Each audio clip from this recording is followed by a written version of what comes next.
Bapak Ibu dan Saudara yang diberkati Tuhan, kita merasakan bahwa kasih Tuhan dan penyertaan Tuhan senantiasa mengalir di dalam kehidupan kita. Dan pagi hari ini kita akan mengembalikan setiap berkat yang terlebih dahulu Tuhan limpahkan, bahkan curahkan di dalam kehidupan kita melalui persembahan dan persepuluhan. Petugas persembahan akan mengedarkan kantong dan kita akan bersama-sama memberikan persembahan juga persepuluhan sambil kita naikkan pujian. Kasih Allah tak berkesudahan.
Terima kasih Tuhan Yesus, kami menyerahkan persembahan dan persepuluhan kami ini hanya di dalam nama Tuhan kami Yesus Kristus. Haleluya, puji Tuhan.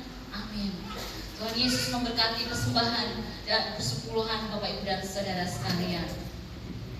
Saudara yang diberkati Tuhan, tiba waktunya untuk kita akan bersama-sama duduk tenang dan mendengarkan firman Tuhan yang pagi hari ini akan disampaikan oleh Pendeta Muda Grace. Namun sebelumnya kita akan dipersiapkan dalam satu pujian bahwa ketika mungkin kita menghadapi tantangan hidup, biarlah firman Tuhan ini boleh menjadi bekal kita untuk menapaki hari-hari ke depan.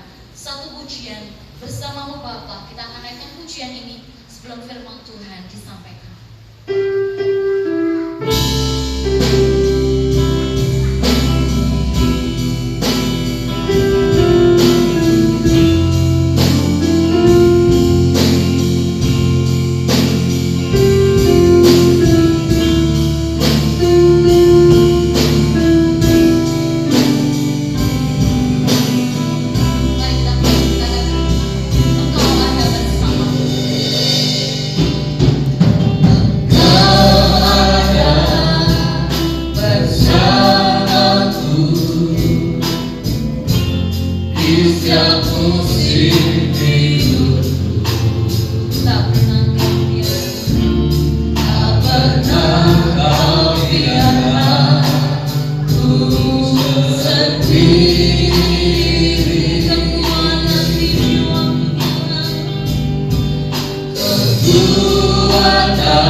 Kami siapkan pikiran kami untuk mendengar firman-Mu.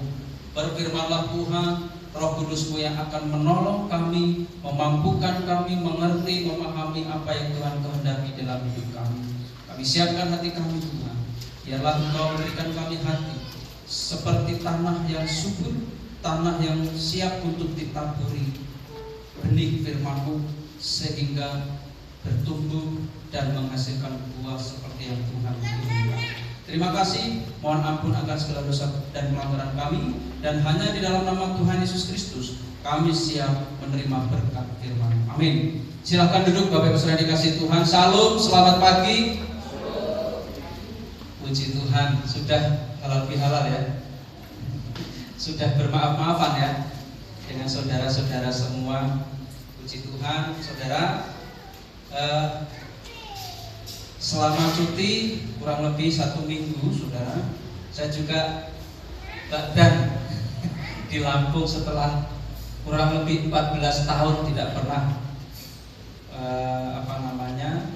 merasakan rasanya lebaran di kampung halaman. Puji Tuhan kemarin bisa menikmati sekaligus menikmati kemacetan yang sangat luar biasa. Itu berkat saudara. Karena belum tentu saya mengalami hal itu, baru kali itu mengalaminya. 36 jam perjalanan sini Lampung, harusnya bisa ditempuh 20 jam, justru malah menjadi 36 jam. Bersyukur atas doa dari Bapak Ibu Saudara, diberikan kekuatan, kesehatan, sehingga selamat ketika berangkat, selamat ketika pulang sampai di rumah. Nanti akan ada oleh-olehnya. Jangan bubar dulu, mudah-mudahan kebagian. Baik Bapak Ibu Saudara dikasih Tuhan, saya mengajak Bapak Ibu Saudara membuka Alkitab kita di dalam surat Yakobus. Ini sudah pernah kita bahas. Masih ingat ya? Kita selama berapa belas minggu kita akan belajar tentang hidup yang digerakkan oleh tujuan. Kita hidup di dunia ini harus punya tujuan, dan kita ada di dunia ini karena Tuhan punya tujuan di dalam hidup kita. Nah, untuk mencapai ke sana, ini yang akan kita pelajari bersama. Yakobus pasal yang keempat ayat 14, satu ayat. Nah, ini tema besar, dan ini subtema yang akan kita pelajari bersama. Sudah ketemu ya? Kita akan baca bersama-sama karena hanya satu ayat. Yakobus pasal 4 ayat yang ke-14, 1, 2, 3. Sedang kamu tidak tahu apa yang akan terjadi besok. Apakah arti hidupmu? Hidupmu itu sama seperti uap yang sebentar saja kelihatan lalu lenyap. Saudara, ini adalah salah satu pernyataan dari salah seorang rasul, salah seorang yang memiliki kedekatan dengan Tuhan Yesus. Itu keyakinan yang dicatat, yaitu apa? Hidup itu seperti uap. Apa arti hidupmu? Sebentar saja kelihatan, lalu kemudian lenyap. Nah, firman Tuhan pada pagi hari ini saya berikan judul memandang kehidupan dari sudut pandang Allah. Kenapa bisa seperti ini, saudaraku? Apa yang terjadi di pasal 4 ayat 13 sampai ayat yang ke-17 ini adalah cara pandang manusia wajar. Hal yang lumrah ketika hal ini ada pada manusia, ya. Beberapa minggu lalu saya sudah mengutarakan ini.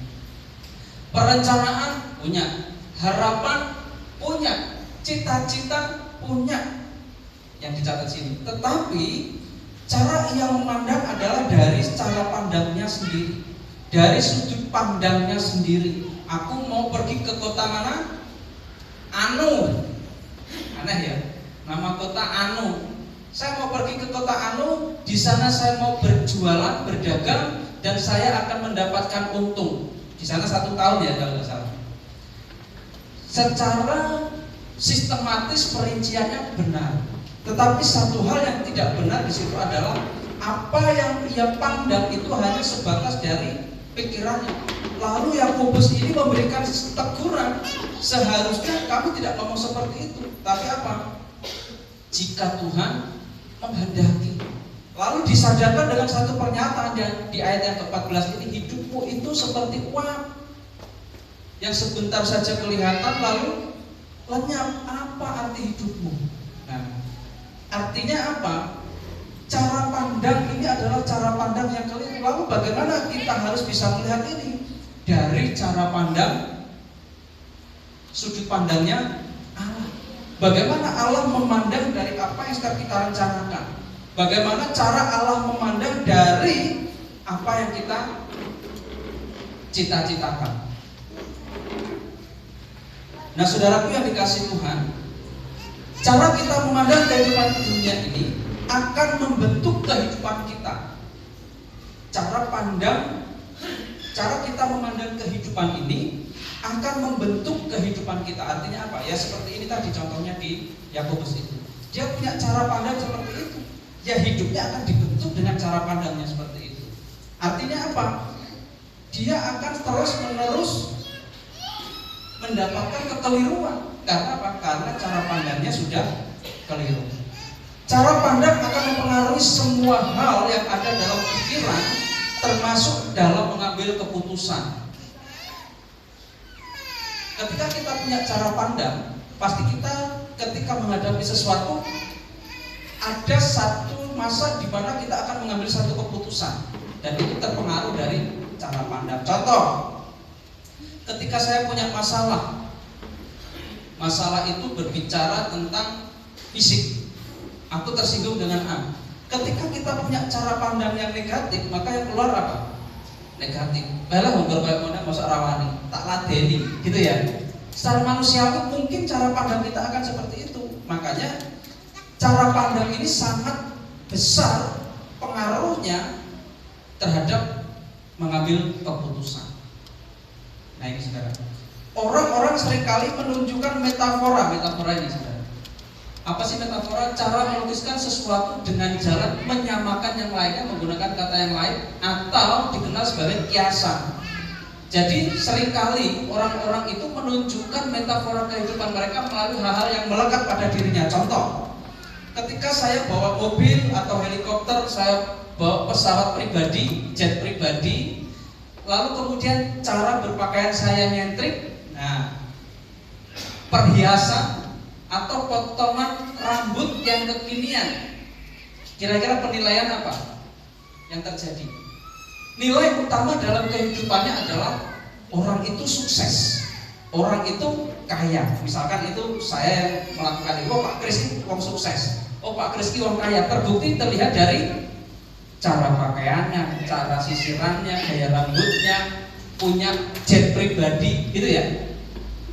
Jadi cara pandang itulah. Gitu ya. Nah orang-orang sering kali menunjukkan ini kiasan.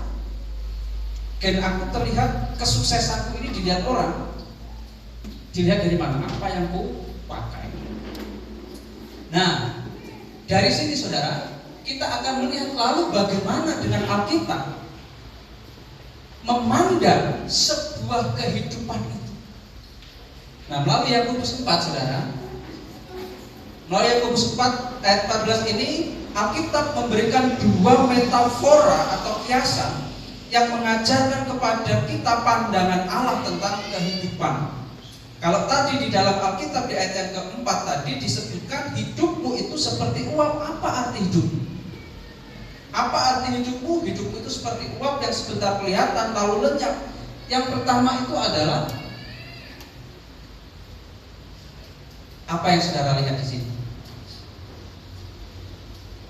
Ada dua orang sedang berdebat. Ya, memang tidak ada tulisannya debat ya. Tetapi coba kita lihat, orang pertama ini angka berapa saudara? Saudara melihat ini angka berapa?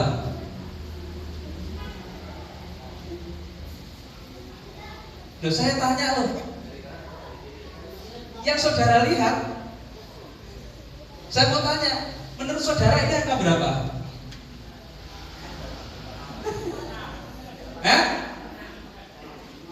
Benar nggak ini angka 6? Halo, kok hanya beberapa orang ya? Ini angka berapa? Sama tak dengan dua orang ini? Dua orang ini melihat dari bawah, oh ini angka 6. Lalu orang yang ini dari atas, enggak, itu angka 9, ayal-ayalan. Kira-kira gara-gara angka ini bisa berantem nggak ya? Kenapa?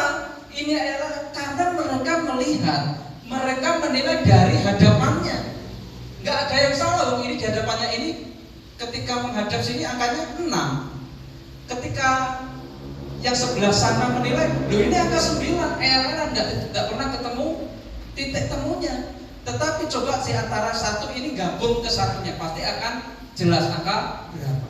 Kalau yang ini gabung ke sini angka 9, kalau yang ini gabung ke sini angka 6.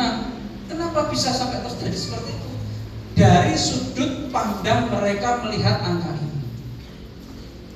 Mereka dari sana sadar dan dari sini ya kayak berantem banget. Tapi kalau salah satu ngalah, nah ini pasti akan bisa ketemu solusinya. Artinya apa? Saudaraku yang dikasih Tuhan, ayat yang keempat di sini menunjukkan bahwa ini loh, kehidupan itu adalah ujian. Dua orang tadi sama-sama ujian, sama-sama mencari kebenaran. Sama-sama mencari kebenaran juga. Aku benar, dan sana proposal, aku ya benar. Coba kowe rene. Nah, gitu. Akhirnya bisa dilihat. Kehidupan adalah ujian. Metafora kehidupan ini terlihat sangat jelas dalam kisah-kisah seluruh Alkitab, di mana Allah terus-menerus menguji pilar-pilar kerohanian orang percaya. Rupanya dari zaman para nabi, para rasul, Allah itu menguji pilar kerohanian. Apa saja pilar kerohanian itu? Karakter. Artinya apa? Dari karakter menjadi orang yang melakukan ajaran Yesus. Ada nggak orang yang saat itu ujian karakternya diuji, menjadi orang yang melakukan ajaran Allah, ajaran Tuhan. Dari zaman perjanjian lama, orang susah untuk melakukan ajaran ini. Taurat, kalau dalam perjanjian baru, dalam lama. Kalau perjanjian baru susah untuk melakukan ajaran Tuhan Yesus. Jangankan kok melakukan ajaran sama Tuhan Yesus saja tidak percaya. Kemudian pilar berikutnya adalah iman. Memiliki iman yang teguh di dalam Yesus Kristus. Di zaman perjanjian lama, iman kepada Allah terbukti orang bangsa yang dipilih oleh Allah tidak memiliki iman yang teguh, mudah terpengaruh, mudah digoyahkan dengan kehidupan lama mereka.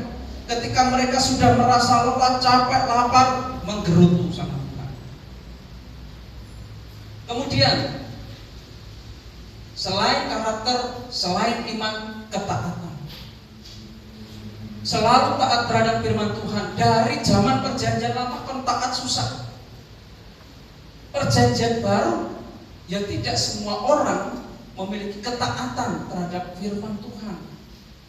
Buktinya apa? Zamannya Rasul Paulus, masa sesudah Tuhan Yesus, mereka juga jarang melakukan firman Tuhan, taat terhadap firman Tuhan. Buktinya apa? Masih saja mereka hidup di dalam dosa. Salah satunya Korintus. Jemaat di Korintus, jemaat yang intelek, secara akademis bagus, pinter-pinter, tetapi secara kerohanian mereka tidak taat terhadap firman Tuhan. Karena apa? Karena mereka hidup di tengah kota yang sangat besar, kota metropolitan pada waktu itu. Saat ini mungkin sudah menjadi mega ya, bahkan mungkin lebih dari itu. Kemudian integritas. Apa artinya? Integritas itu adalah sifat atau keadaan yang menunjukkan kesatuan yang utuh, sehingga memiliki potensi dan kemampuan yang memancarkan kewibawaan. Artinya apa? Selaras antara ucapan dan tindakan. Saudaraku yang dikasih Tuhan, integritas ini pun menjadi ujian dari tokoh-tokoh Alkitab, dari zaman perjanjian lama sampai perjanjian baru. Integritas, baik itu Ayub diuji integritasnya. Lalu kemudian siapa lagi? Masih banyak lagi yang diuji, termasuk juga Yusuf. Ya, ketika di tempatnya Potifar, Dia integritasnya diuji. Dia sebagai orang yang taat akan Allah, sebagai orang yang takut akan Allah, integritasnya diuji oleh istrinya Potifar. Integritas, kalau dia adalah orang yang tidak takut akan Tuhan, pasti dia akan jatuh. Tapi karena dia tahu dia adalah orang yang takut akan Tuhan, makanya lebih baik dia menerima hukuman daripada integritasnya hancur. Itu ujian. Lalu kemudian,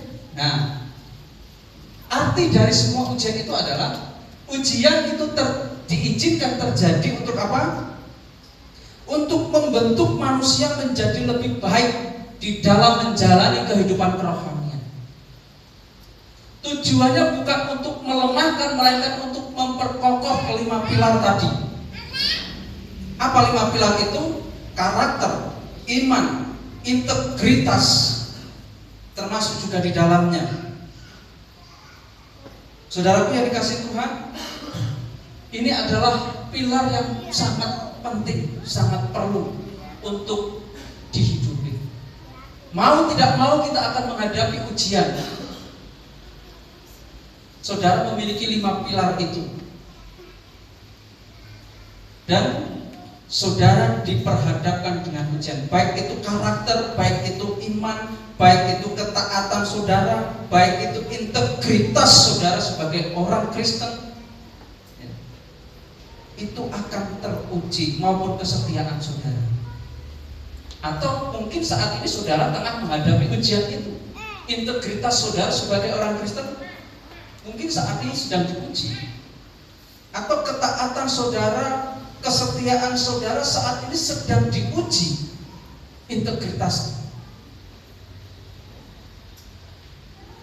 Tetapi percayalah, yakinlah bahwa tujuannya bukan untuk membuat saudara lemah, tetapi untuk memperkokoh kehidupan kerohanian saudara di dalam Tuhan Yesus. Amin.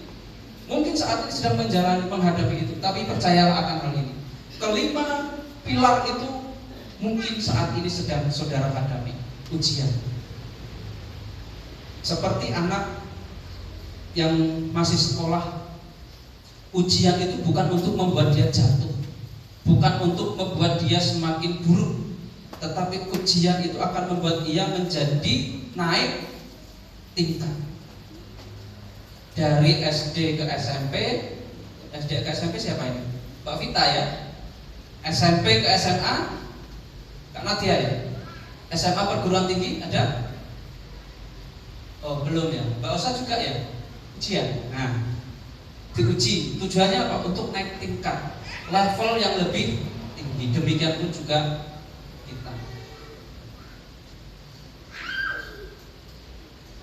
Hal yang perlu kita renungkan sekarang, saudara. Janganlah merasa bahwa Allah itu tidak sayang apabila saudara mengalami berbagai macam ujian. Terkadang ketika kita menerima ujian, kita wis mulai bersungut-sungut, grundel, dememeng, gak karuan benar. Ini Gusti Allah, ini piye sih? Tuhan itu tidak sayang sama saya. Buktinya apa? Aku sedang menghadapi ujian. Baik itu tentang ketaatanku, kesetiaanku. Tuhan bisa memakai apapun juga cara untuk menguji kesetiaan kita, menguji ketaatan kita kepada Tuhan. Bahkan integritas iman kita kepada Tuhan, mungkin Tuhan sedang menguji. Tapi lihatlah di sini, jangan pernah merasa Allah itu tidak sayang ketika kita menghadapi ujian itu. Sebab sekali-kali Allah tidak pernah meninggalkan kita sendirian. Gak pernah. Allah senantiasa bersama dengan kita. Apabila hal itu terjadi, percayalah bahwa Allah ingin memurnikan hati saudara untuk semakin bergantung dan berharap kepadanya. Tujuannya supaya kita itu bergantung pada Allah, supaya kita itu berharap, bersandar kepada Allah. Berharap apa? Tuhan menolong, berharap Tuhan mau terlibat untuk membawaku lebih baik lagi. Aplikasi 5 pilar adalah kunci utama mencapai pada kedewasaan kerohanian. Ketika saudara menghadapi ujian itu, 5 pilar saudara itu berarti saudara akan didewasakan. Proses ini berproses namanya. Kerohanian semakin kuat, iman semakin teguh, dan pengharapan kepada Allah semakin nyata di dalam hidup. Pertanyaannya, apakah Anda mengalami ujian di antara 5 pilar tersebut? Silahkan saudara renungkan ini. Ketika hal ini terjadi pada diri saudara, besok di Mukjang bisa dibagikan, di-sharingkan. Oh, aku kemarin ini sedang ada ujian dari kelima pilar. Loh, kan enak kan? Kelima pilar itu ketaatan, kesetiaan, iman, kepercayaan, dan lain sebagainya. Karakter. Nah, termasuk karakter kita sebagai orang Kristen. Aku sedang menghadapi, sampaikan, sharingkan. Terakhir saudara,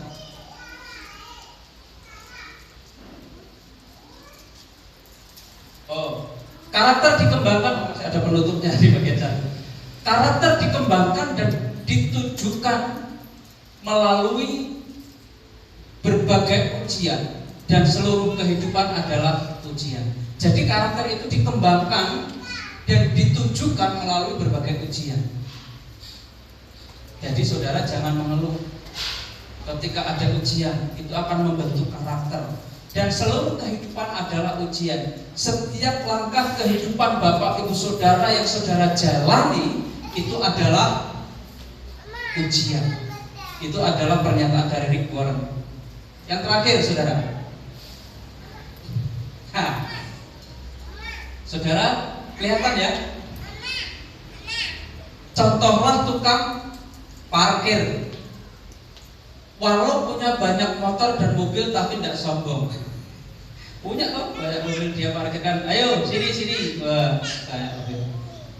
Karena dia tahu semua itu hanya titipan. Berarti dia nggak punya hal itu, punya dia bukan ya kira-kira? Berarti bukan punya dia, hanya ngaku-ngaku, benar tidak? Kalau dia ngomong, aku parkirnya mobil loh, tak tunggoni loh, ini punya aku. Tetapi dia sadar bahwa itu hanyalah titipan. Apa yang ada padaku ini adalah titipan. Berarti tidak diambil yang punya, marah enggak? Enggak ya, dia sadar kalau itu titipan, dia itu hanya dititipin. Yang kedua, yang terakhir itu adalah kehidupan adalah kepercayaan. Sama seperti tukang parkir. Ya mungkin kehidupan kita pun juga seperti itu. Kita itu juga seperti tukang parkir. Walaupun punya banyak motor dan mobil, harta kekayaan, tapi nggak sombong. Nah, ini pertanyaan kita, sombong apa enggak? Kalau kita sombong harusnya kita malu dengan hal ini. Karena tahu bahwa semua itu hanyalah titipan. Saudara nggak bisa sombong. Ternyata, kenapa? Apa yang ada pada diri saudara dan saya adalah titipan. Sewaktu-waktu nanti akan diambil. Nah, kehidupan pun juga seperti itu. Kehidupan itu adalah kepercayaan. Apa artinya kepercayaan? Inilah metafora jenis kedua dalam Alkitab tentang kehidupan. Kita adalah penata layanan dari segala sesuatu yang diberikan Allah kepada kita. Kita ini yang mengoperasionalkan dari semua yang ada pada kita, yang sesungguhnya itu bukan milik kita. Ya, jadi kita adalah penata layanan, kita yang melayani, bukan kita yang memiliki. Konsep penata layanan ini dimulai dengan pengakuan bahwa Allah adalah pemilik segala sesuatu dan semua orang di muka bumi ini. Konsep ini dimulai dari pengakuan. Kita memiliki suatu pengakuan bahwa apa? Bahwa Allah adalah pemilik segala sesuatu. Perhatikan, Allah adalah pemilik segala sesuatu. Bahkan semua orang di muka bumi ini adalah milik Allah. Berarti kita bisa mengaku nggak bahwa apa yang kita miliki itu adalah hasil kerja kerasku. Kekayaan yang selama ini kukumpulkan adalah hasil dari perjuanganku. Bisa enggak? Pesawat pribadiku, kapal pesiarku, atau mungkin pulau ABCD milik pribadiku, itu adalah milikku. Coba kita akan lihat di sini. Milik siapa itu? Itu adalah milik Allah. Semua itu yang membuat Allah, yang menciptakan Allah. Manusia hanya mengklaim ini punyaku. tetapi itu sesungguhnya bukan punya manusia, bukan milik manusia. Artinya kita tidak pernah benar-benar memiliki apapun selama kediaman singkat kita masih di bumi. Artinya selama kita hidup di dunia ini, kita tidak pernah benar-benar memiliki apapun di dunia ini. Meskipun hal itu ada pada kita, ada harta kekayaan, ada apapun yang kita miliki, itu tidak pernah benar-benar kita miliki. Karena sejatinya apa yang ada pada kita itu adalah sebuah kepercayaan. Allah telah mempercayakan hal itu kepada kita untuk kita kelola, karena kita sebagai penata layan, bukan pemilik, tapi kita penata layan. Kita yang mengatur, kita yang mengelola apa yang dipercayakan oleh Allah itu. Itu yang benar. Makanya kalau saudara melihat ada orang yang sombong memamerkan, wah jagung 15 miliar, kok murah, murah sekali gitu ya, sombong banget gitu ya. Padahal lihat apa yang ada padamu itu, kamu tidak pernah benar-benar memiliki itu. Wah, aku punya rumah seperti istana, aku punya pulau pribadi, aku punya kapal pesiar pribadi. Itu bukanlah milikmu sesungguhnya. Itu hanyalah kepercayaan. Allah mempercayakan itu supaya dikelola, supaya dipelihara dengan baik. Segala sesuatu yang ada pada kita adalah sebuah kepercayaan.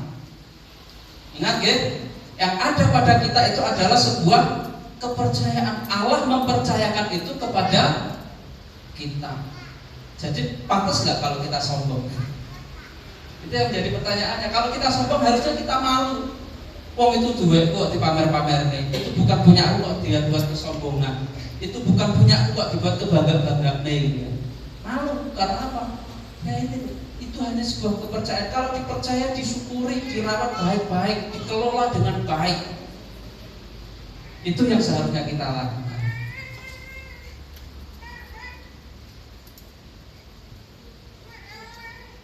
Nah, di dalam kepercayaan berbicara tentang waktu, saudara. Kita punya waktu, benar? Tapi sesungguhnya waktu itu adalah pemberian dari Allah. Ketika kita punya tenaga, kekuatan, ini posternya aku kudu kuat, gitu ya. Itu ngerti nggak itu gambar apa?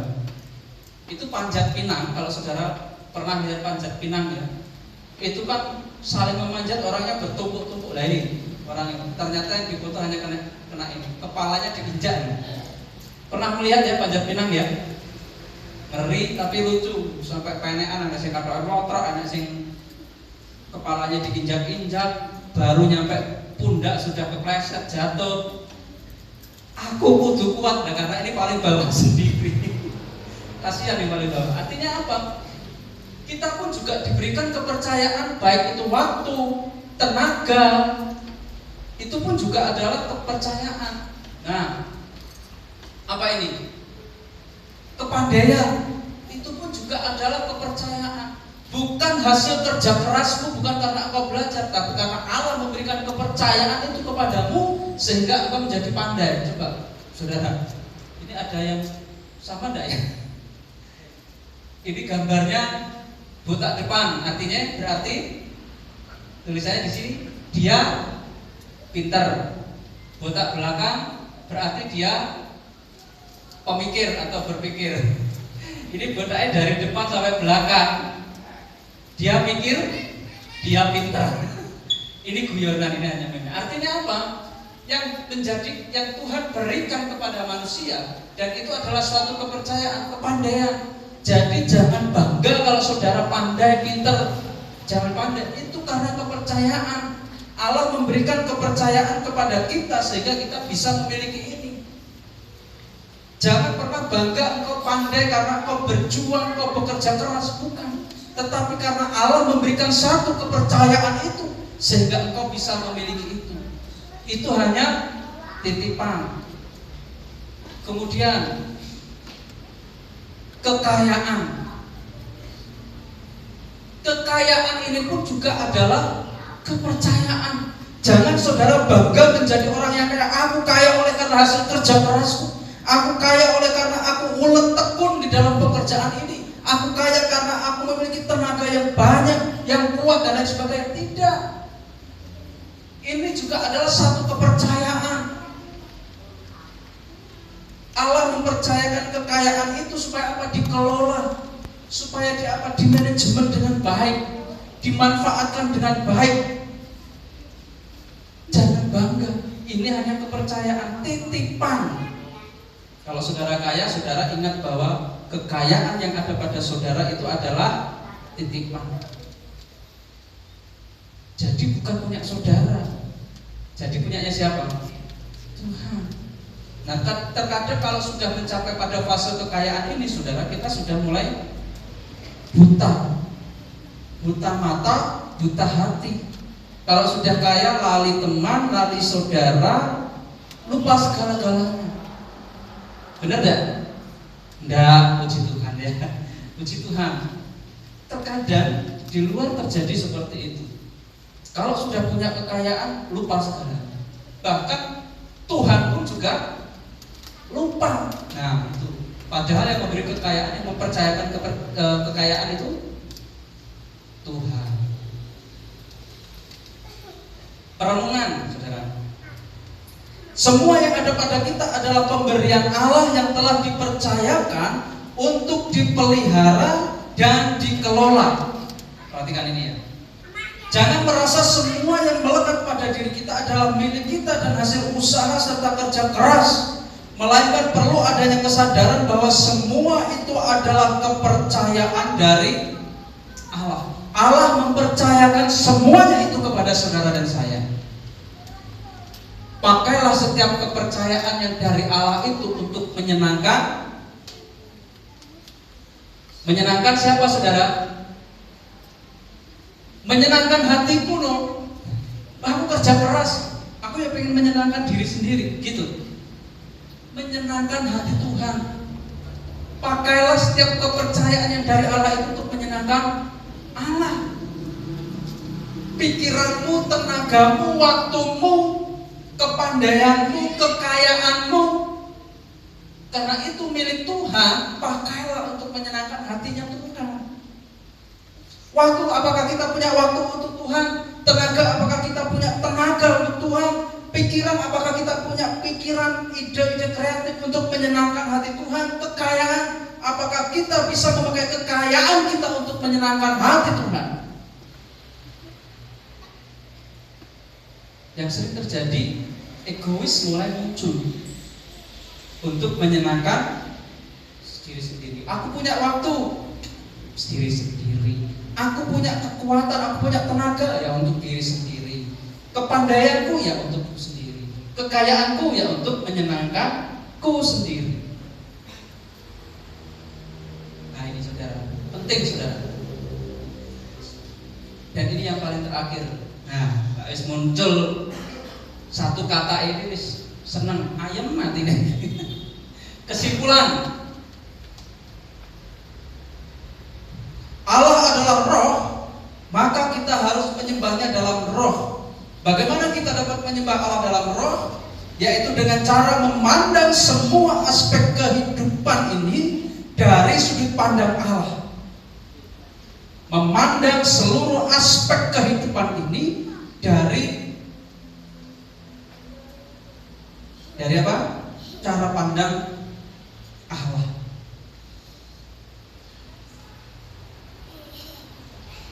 Kita lihat kelanjutannya.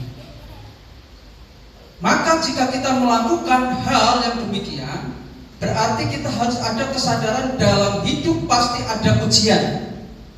Dan dalam hidup Allah meletakkan sebuah kepercayaan besar untuk dikelola dengan baik. Ingat, mungkin kita akan menghadapi yang namanya ujian.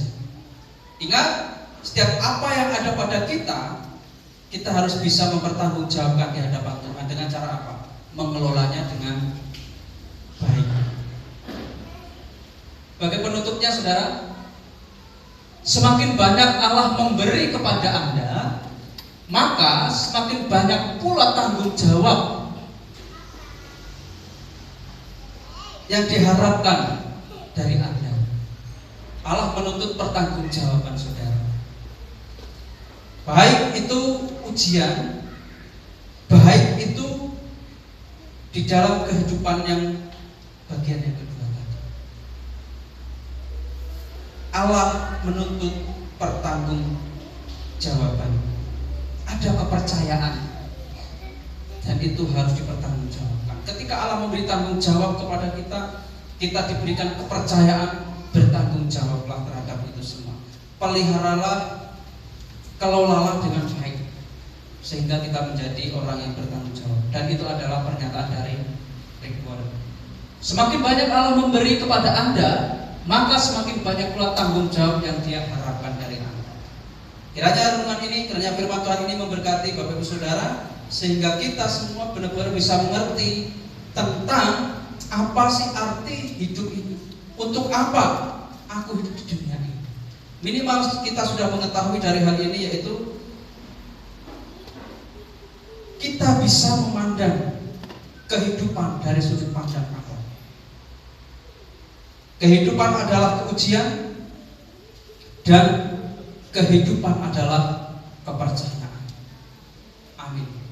Kita akan berdiri bersama-sama. Kita akan mengakhiri ibadah ini dengan doa.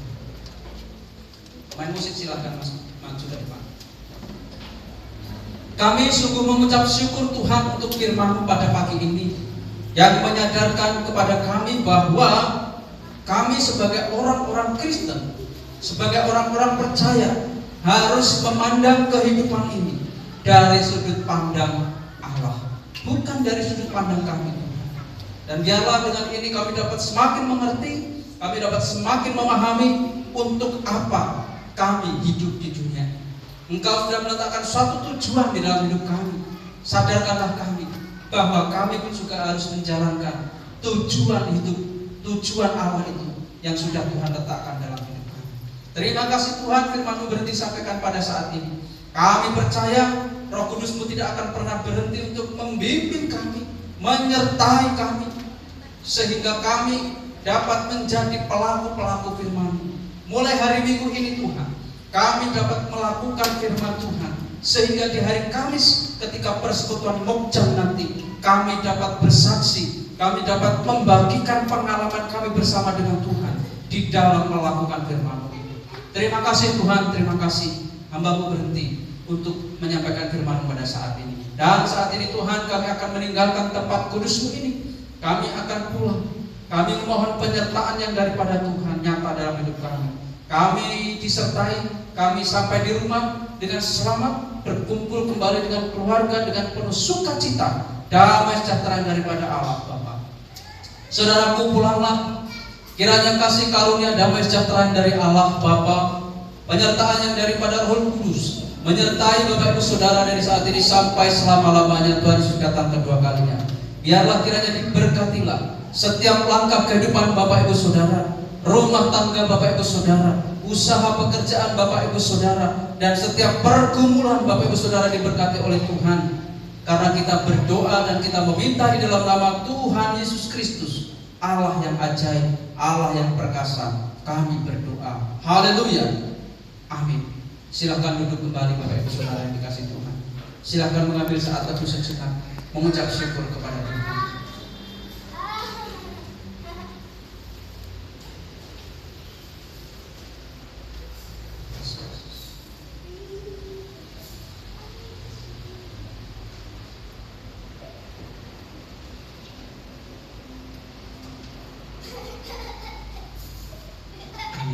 Selamat hari Minggu Bapak Ibu Saudara, Tuhan Yesus memberkati.